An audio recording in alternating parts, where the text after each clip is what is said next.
Hello students पिछले video में हमने प्रश्नावली 3.5 का पहला प्रश्न हल किया था।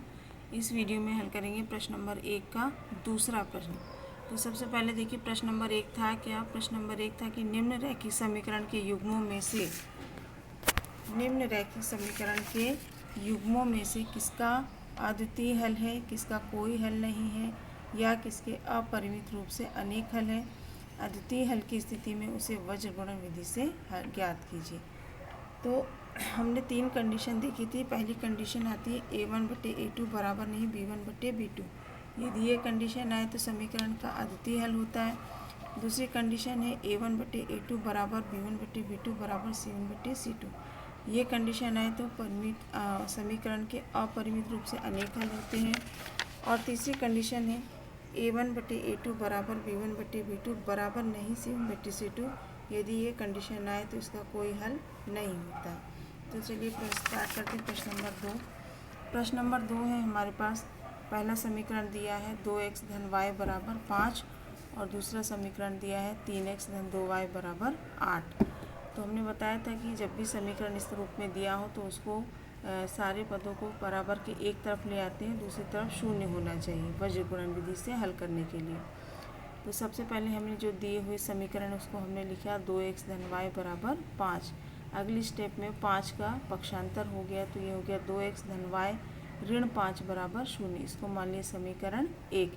इसी तरह दूसरा समीकरण था 3x धन 2y बराबर 8। 8 का हमने इस तरह पक्षांतर कर दिया तो ये हो गया 3x धन 2y ऋण 8 बराबर 0। इसको मान लिया समीकरण 2। अब समीकरण 1 और 2 की तुलना क्रमशः मतलब जो समीकरण पहले लिखा है उसकी तुलना पहले वाले से और जो बाद में लिखा है उसकी तुलना बाद वाले से करनी है।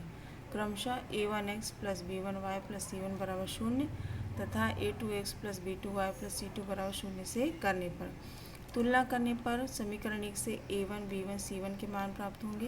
तो a1 बराबर आएगा 2, b1 बराबर 1 और c1 बराबर ऋण 5। इसी तरह a2 बराबर 3, b2 बराबर 2 और c2 बराबर ऋण 8। ठीक है।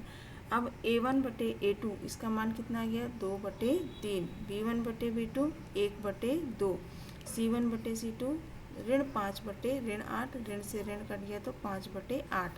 अब तीनों को जब हम देखते हैं a1/a2, b1/b2 और c1/c2 तो क्या गया पहला कौन सी कंडीशन आती है हमारे पास, पहली वाली कि a1/a2 बराबर नहीं है b1/b2। ये दोनों ही मान अलग अलग हैं। तो इस कंडीशन में क्या होता है समीकरण का अद्वितीय हल होता है, मतलब x और y का केवल एक मान प्राप्त होता है। तो इस स्थिति में सवाल हमें आगे हल करना है और वज्र गुणन विधि से हल करना है। तो वज्र गुणन विधि का सूत्र मैं पहले ही बता चुकी थी। फिर यहाँ पे लिखा हुआ x वज्र गुणन विधि का सूत्र होता है x/b1c2 माइनस b2c1 बराबर y/c1a2 माइनस c2a1 बराबर 1/a1b2 माइनस a2b1। अब मान रखिए b1 का मान कितना था 1 और c2 का मान था ऋण 8। तो x/1 गुणे ऋण 8 ऋण b2 का मान कितना था 2 और c1 का मान ऋण 5। यहाँ इसके मान रख दिए। इसी तरह y/c1 का मान कितना था ऋण 5 और a2 का मान 3। तो यहाँ ऋण 5 गुणे 3 माइनस c2 का मान ऋण 8 गुणे 2 बराबर 1/a1b2 मतलब 2 गुणे 2 माइनस a2b1 मतलब 3 गुणे 1 या 1 गुणे 3। ठीक है।